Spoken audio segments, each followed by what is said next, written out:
Hi, guys.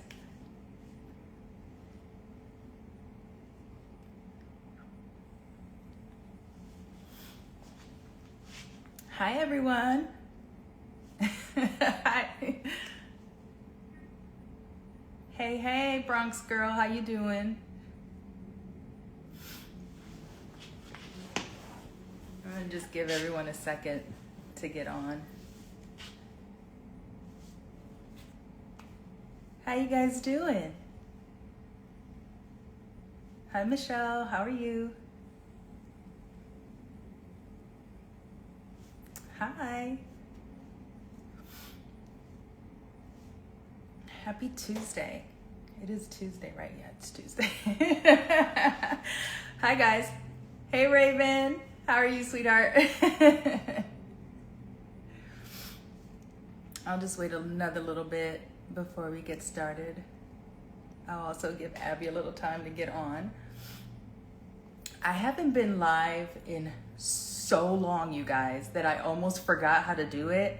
And I legit went on YouTube, like, how do I go live again? Hi, guys.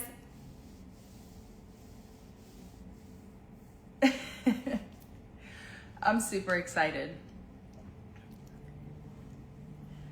Okay, I think Abbie is on. Okay, I'm so excited, you guys. I'll just talk a little bit before I bring Abbie on. I am so excited. Hey, Belinda. So I have known Abbie for over a decade now, and I credit her so much with my mainstream success because Abbie is the one who signed me to Simplicity back in, I think our first meeting was in like a long time ago, over 10 years. And she had an enormous amount of trust in me and in my brand and gave me a chance, something that wasn't being done at the time. And I have spent a lot of time with her over the years, and I can tell you she is a mentor to me, in my head anyway. I don't know if she knows this, but she is. And she's probably one of the most passionate people that I've met. She's honest and fair, and I'm just really excited for you guys to meet her. So I am gonna see if I can, listen, I told you I went on.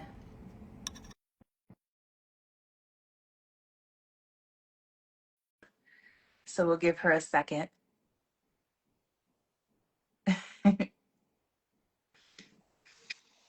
You did it! Did it. You did it! Now I have to We figure did out how it! to, I have to do the do not disturb. Just hold Okay, on. swipe down. Go ahead.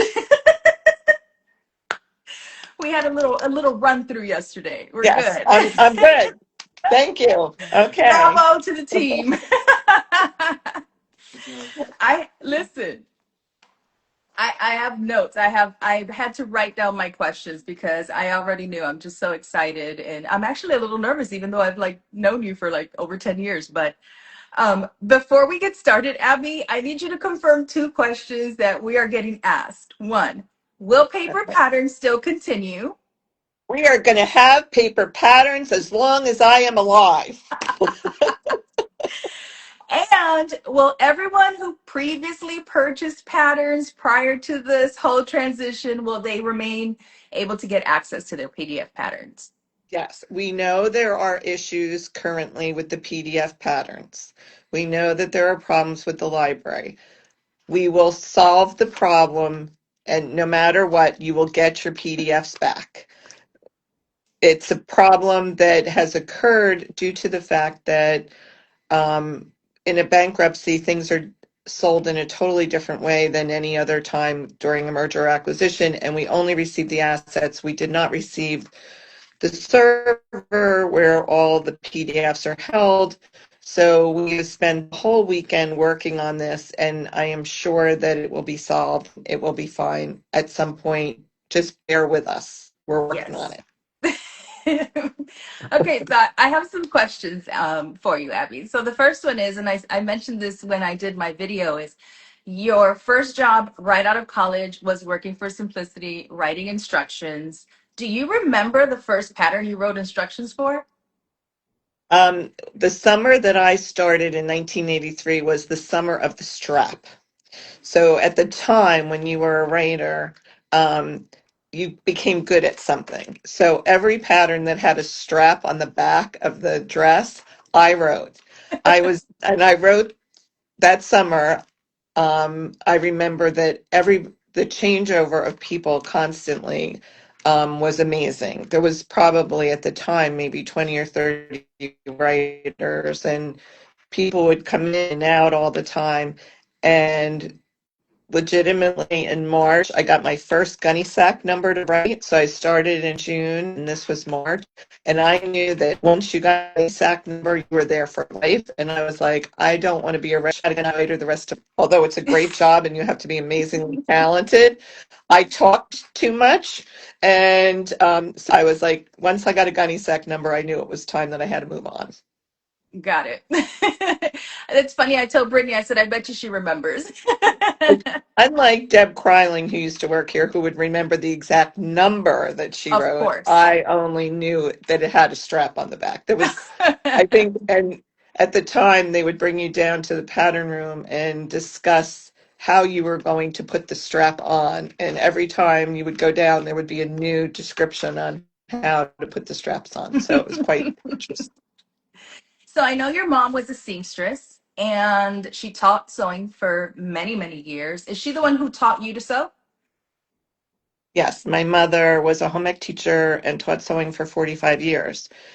She learned how to sew through the 4-H programs and was an amazing seamstress. She was the type of person that when I was growing up, every single out, I was an only child for 10 years. I had a new outfit for every event, a bow that matched every dress. And I always had something that was made by my mother. And then probably when I was in 6th grade, I really started. My mother always had me near the sewing machine, letting me cut up fabric and do things around the sewing machine. And then when I got into 6th grade, that's when home ec was at the school level, and I was like so much more advanced than everybody else in the class that the home ec teachers just let me do whatever I wanted to make. And then in high school, they actually let me have like a private. I they didn't teach clothing in the class, the school I went to, so they let me just have independent study, and I would go in the classroom and sew instead of go to art or something like that. Mhm. That's So amazing. So I obviously know so much about you, but one of the things that I'm personally impressed by is that you became the youngest VP in company history. I think you were 30 years old when that happened. So looking back, what would you tell that 23-year-old who started writing instructions about where she would be? um, you know what? I always loved home sewing. I always loved the pattern business. I was excited when I got the first job here at Simplicity. I met great people. Some of them are still here. I've had a great experience. And, at 30, I was 30 years old. I had just had my twins. And they asked me if I was going to come back, and they told me that they were going to make me a vice president. And it was an experience that I learned so much about how business runs and the difference between just making things look pretty and how it works behind the scenes. Your journey with simplicity is really inspiring. I mean, you spent 34 years climbing that corporate ladder. Was there a department that you worked in during that time that you enjoyed the most? Um, every department that I worked in, I learned something. Whether it was a life lesson of working in the fabric library for Robbie Rappaport, who was bigger than life and was legendary in the sewing business at that time, or working in the sales department and seeing how talking to the customers, our actual retailers at the time, um, and then going into the craft department at the time when we started the craft department here at Simplicity, I was, it was 1991, and the fashion business had become, uh, had changed because of all that fast fashion that was out there in the market.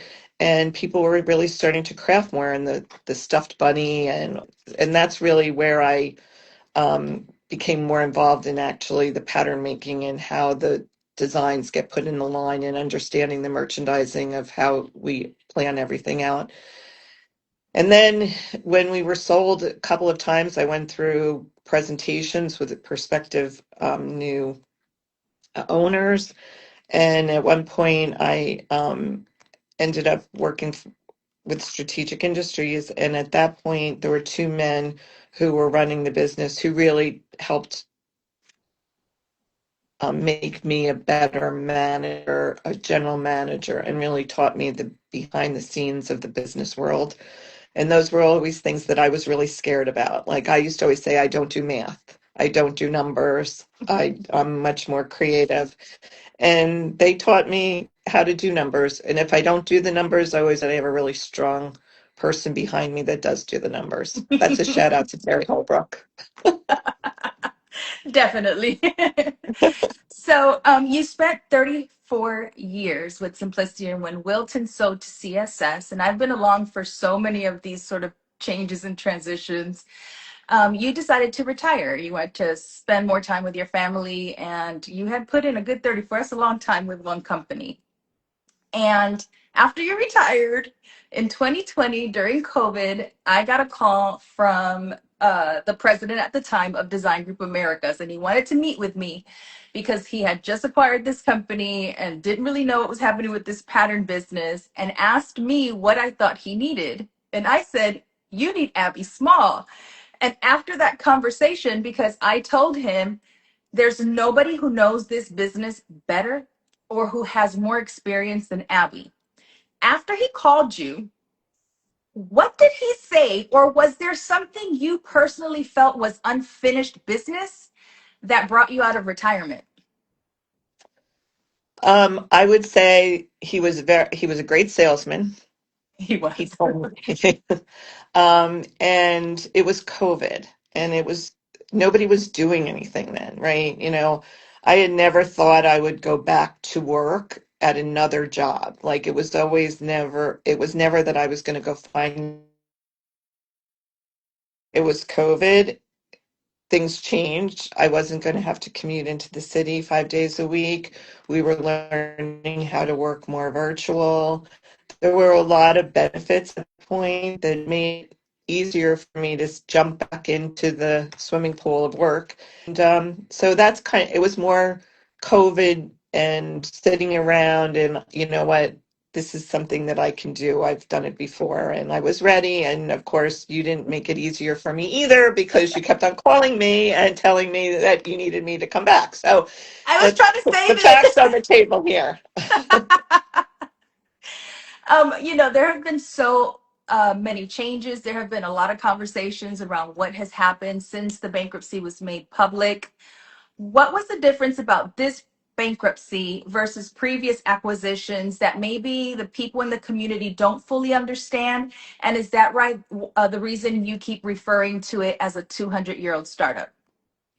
Yes. Well, first of all, bankruptcy is a very different thing than being sold. When you sell a company to somebody else, they come in, you kind of wine and dine them, you show them the benefits, you show them your balance sheet, you show them everything about your business, and you sell them on the opportunity to love this company and do this job. When it's bankruptcy, you don't do any of that. What ends up happening is a liquidator takes over your company. A liquidator just hires a company to go out and offer it up as an auction item.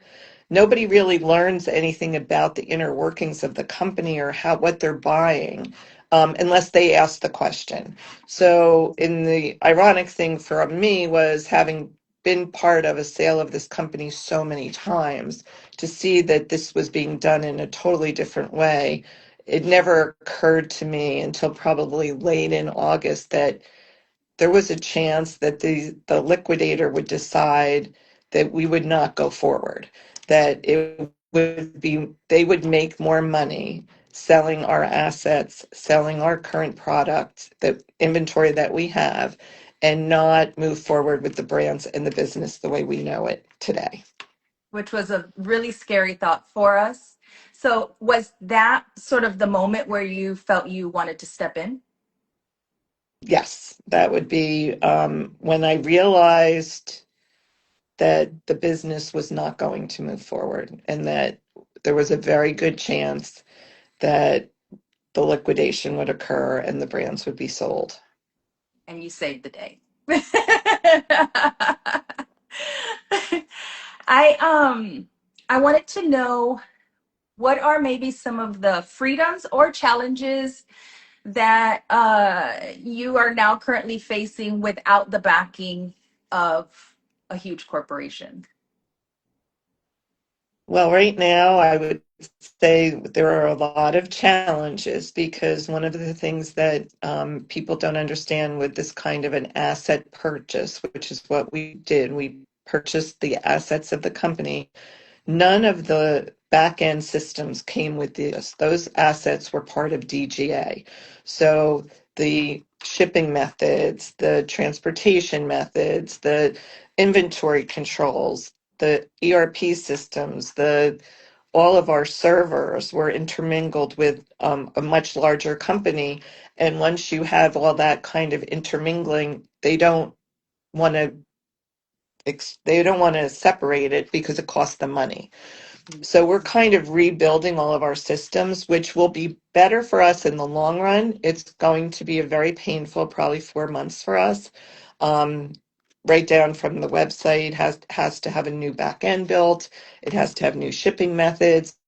We are shipping still for the website, but there are some glitches here and there, and I can't say enough about people to just please bear with us because we know and we're trying really hard and we have great tech people that are really trying to get us set as quickly as possible. I mean, we're looking at for new real estate space. One of the things that did not come with the building, with our sale, was where we currently make our patterns. And once we decided that we wanted to renegotiate with the landlord's like, well, you didn't sign a lease, so good luck. So I mean, today I was out looking at new space to move our offices. So there's a lot of things that are get tied to a bankruptcy that makes it very different than just being sold to another company. Yeah. Do you feel we have maybe a greater ability to tackle issues going forward as a new company that maybe we were unable to do before when we were tied to Design Group America? Yeah, I think that we're a pattern company now. And that's what's really important. And it's really important that we service the customer with patterns that they want to make and that we sell them to them in our retail locations that they're available in, which is Hobby Lobby and Walmart and Amazon and on our website. And that we bring out new offerings as many times a year as we possibly can in the size ranges that everybody wants. See, I threw that in for you, Miss Mimi. And that as we continue to grow, and that's the goal of the company is to grow. Um, I think that we'll have more opportunity to expand into different things. Yeah. When I first started talking, when I started the live, I mentioned that you were the person who signed me. I think our first meeting was over 10 years ago. And I have always thought of you as a forward thinker, someone who's not afraid of taking risks. So during that time, what was sort of the drive to say, yeah, let's sign this like blogger and give her her own patterns and give her like the ability to, create what she wanted. Well, I think that at the time you were really on the forefront of social Hmm. and of creating a community. And we were not there. And we needed somebody that was going to push us to get to the place that, you and Brittany have taken us over the last 5 years. I mean, really, I don't think that we really embraced the whole social aspect of the community until 5 years ago when Brittany came on and you and Brittany really took over our social and have really grown it and have given the consumer experience that they want. Yeah. Let's talk about digital innovations that are on the horizon. I know that we have started a couple of projects before this whole sort of thing happened, and we had to pause because we didn't know how that would work. So, what are some of those things that the community can be really excited about? Well, we know the communities really wants layered files, and we are working on that. I think one of the things that everyone should understand is that we have a pattern making system that is tied to the printing of out in Neenah, Wisconsin, that is a plate size. And for years, we created patterns that fit on that plate. Um, and about it, I guess it was maybe 3 or 4 years ago, we were like, we're so far behind on the PDFs. We just have to get the PDFs out there. We have to continue growing our library. We can't keep on discarding designs without keeping them up on the website. So we jumped into the PDF arena, and they're not perfect. We know that, but it was how we were going to be able to get started and get into the arena. Since then, we have been working on layering, and and the real reason we were working on layering more than anything is that we were getting ready to launch projectables in September with Missy Poor, who is the administrator for Projectors for Sewing Facebook. Mhm. And she really helped us a lot with what we needed to do for layering and all that. Unfortunately, with the sale of the company, we've had to put the projector patterns on pause, which is upsetting everyone here, especially since we were launching them during sewing month. But I think everyone will be really pleased with when they are ready to be released, because we worked closely with Missy, to make sure that we were giving everything that the consumer was wanting in that area. And Speaking I of, think, uh-huh. and I think we now are learning how to do layers from that process, and it'll help us with our PDFs. Definitely. Yes. Definitely. I don't know how many people in the community know this, but we actually print paper patterns for some of the most popular indie pattern designers. Now, some people might look at that and think that that's sort of helping the competition, but you have a different take on that. What is it? I believe that we just need to have the community sew. I think that as much as the community shows simplicity, McCall's, Vogue, Butterick, any independent designer, it's just encouraging them to keep going with their hobby. And right now, let's face it, this is not an easy hobby. With the closing of Joann's, you and I just like, it's just not like I feel like sewing and I'm going to run out to Joann's anymore. Now you can get some products at Hobby Lobby and some products at Walmart, but it's still not the same thing as how people who were really heavily into sewing felt about going to Joann's. Yeah. And I keep on saying to everybody that, that's what people have to realize the PDFs are really for. It's not only for the patterns that are discarded that you can't get in any other form, but it's also for that late night sewing that you have the fabric and you've decided, I want to make a skirt. And now you can go online and find the PDF and download it at home, so you don't have to worry about running out to the store.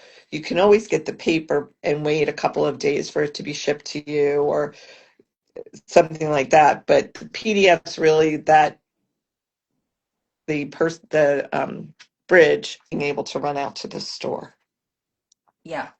So I think some people have assumed maybe that when we say simplicity, that only the simplicity brand is moving forward, but all of our brands are moving forward. We are one company and all of the brands are included, correct? Yes, every brand that we have ever produced is moving forward. Simplicity, McCall's, Butterick, Vogue Patterns, Nomi, New New Look. look. We still print for Berta, so you'll see Berta on our website. We print for over 165 independent um, pattern makers. and we are always willing to, and we own the press. That's always another big question that gets questioned about. The pattern business owns the press that prints, that makes the paper patterns. We use a 3PL and they run the print press for us and they handle the distribution. But the press always moves with the pattern business. Mhm. So paper patterns will be around as long as the pattern business is around. Yes. I think many people are really excited at the thought of an actual sewist leading this new company. And obviously, there is a money backing, right? But Yes. I really think that it's the first time that we've been able to see the face of an actual person who loves to sew, who is passionate about the business, leading this new chapter. And I know I personally am so excited, but is there anything specifically that you're excited about this next chapter or anything that you want the community to know? I just want the community to know that we're here and we hear them. And I'm on Facebook and I'm not the administrator, but there's times that I respond and say, no, you're wrong, or yes, you're right. Um, and I think if they hold us in their hearts the way we all hold the brands in our hearts here in New York, that everyone in 6 months will be really happy about where we are.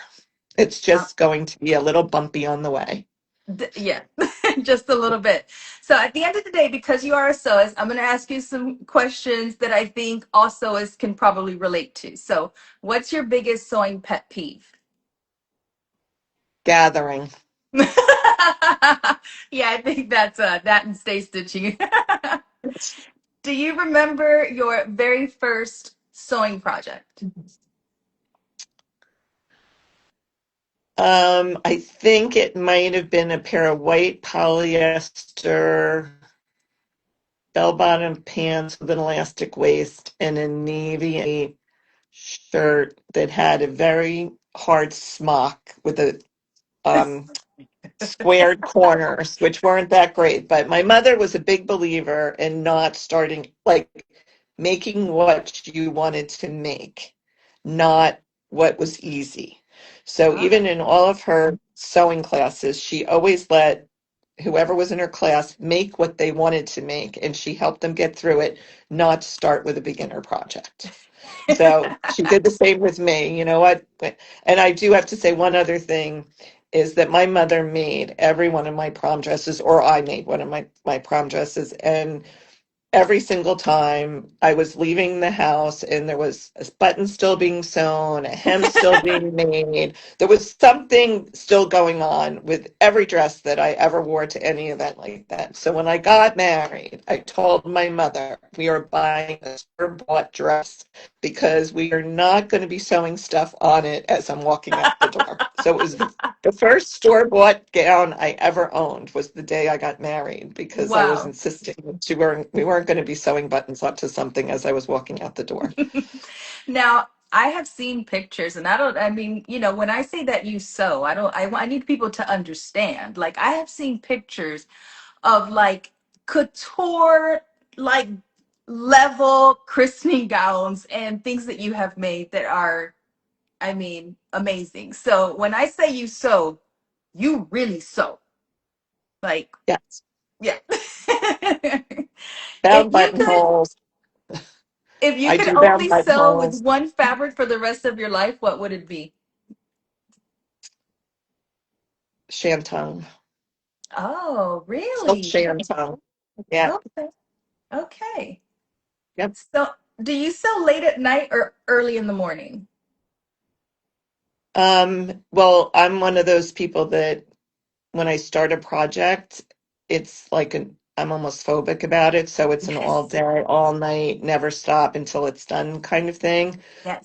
And then I'll kind of stop for a while and then I'll start again for another. Um, my daughter, when she was a senior in high school, her and her 15 friends went to for Halloween as the Care Bears, and I made all 15 Halloween costumes. Oh So my. I'll have to send that to you guys to post in Instagram, the picture of the 15 girls all as Care Bears. Yes, But because I yeah, think everybody wants to see. Everybody wants to that see was your work. that was a project that actually took up the dining room table and just was um, amazing, the experience. But um, that's the kind of projects that I do a lot now, more Yeah. of than I used to. And do you sew for the grandbabies? Not as much as I should. It's really funny. And it's funny because Mimi knows this about me when we pick the line. I'm always saying to them, don't me show me something I can buy at Target or Walmart. Like a grandmother wants to make something that's special and that everybody's going to say, I made that for my granddaughter. So having two granddaughters, I'm always saying to myself, I really should sew for them. And ironically, now with the way the job has changed, it'll be interesting when I finally get around to that. Yeah, isn't that always the issue? Do you have a favorite pattern, like a TNT? Mm, no, I don't think so. Mm. I don't think I so. heard, I heard something about the vintage vault. Can you talk Yes. about it? Well, so we part of the sale of the company, the assets, we acquired all of the Butterick Vogue historic products that they were in a museum or a pseudo museum in Berwick, Pennsylvania, where our parent company was. So part of the sale was that we acquired all them. That over 200 boxes of historic Butterick Vogue, and I believe some McCall's product has been moved to New York. And when we get into our new office space, we'll be going through it all. That's really exciting. I can't wait for Yes. that. The So, other thing that's very exciting about vintage, which is in January, we'll be introducing Jessica McClintock and yes, Gunny Sacks, yes, which that is one of the requests after Diane von Furstenberg came out. We've gotten requests for Gunny Sack and Jessica McClintock, and unfortunately, we just didn't know how to reach out to them and get them signed on. We just heard over the summer. I believe it was Jessica McClintock's daughter who reached out to us and said, would you want to reintroduce my mother's things? And so oh, we that's will be, lovely. yeah, so we'll be reintroducing all of that in January. That's really exciting. So, We're before also I let getting you ready go, for the 250th anniversary. So you'll be seeing a lot of our country. So we're doing a lot of historical costumes for the 250th anniversary, yes, and you're going to be able to dress your geese in every possible way. the geese are so popular. Oh, I know. And you're going to be able to dress him like Uncle Sam and the Statue of Liberty. And I think Ben Franklin, you can do like a whole historical geese front yard. That's hilarious. I wanted to make sure that everybody knows that you recently did a podcast episode with Abby Glassenberg of Craft Industry Alliance, and it is on that podcast. I'm going to post it in my stories because I think it's so important that everybody listen to that episode. You went into a lot of detail, more detail than I even thought. And I was really impressed by how open you were and how authentic you were. And I think that you were able to clear up so much of the misinformation that we have all seen, on YouTube, on Instagram, people, trying to make sense of everything that was happening. And you did an excellent job of sort of talking about what that process has been like for you, not just currently, but over sort of your entire career. And listen, it is very eye-opening, and it does give you a lot of insight into where we are now, maybe why we're having some of the hiccups and things that we're having, and where we're trying to go and what we're trying to do for the community. You did good. It was, this is a new front for me. I'm usually behind the scenes, not in front of the camera Yeah, or in front of the podcast. And I usually always push somebody else to do all of this, but I think that it's important for the community to understand that this was Hail Mary for us to keep this business going and to keep the pattern business alive and these brands alive. And that's one of the reasons why I am being as vocal about it, is because we really need everybody's backing and support, because we are very challenged at the present time. And we know that the community will be around for us, but we just need them to know that be patient. Yes, yes, I agree. I think I really am excited about the fact that maybe now we're able to be more transparent. You know, with my own personal brand, I'm very transparent, and I think that's important for every brand. And so I thought it was important that people know who you are and see your face and understand that this is a real person trying to keep these legacy brands alive, and it takes a lot of hard work, and it takes a lot of people that are rallying behind you, including me and the community, to make it happen. And so I thank you for your leadership, and I thank you for your time today. And you know this because I've said it many of times. I am honored to stand by you on this journey, and I will rock this until the wheels fall off. Well, I want to say that we have a very loyal and faithful workforce here that have been here for a really long time, and I don't think that we could do this without them. And they are dedicated. They are trying their best to do everything they can to keep things moving along. And I really appreciate everything that everybody's doing, and especially what you're doing, Mimi and Brittany and Raven, with our social and getting the word out for everybody to know that we are still around and we will still be selling paper patterns.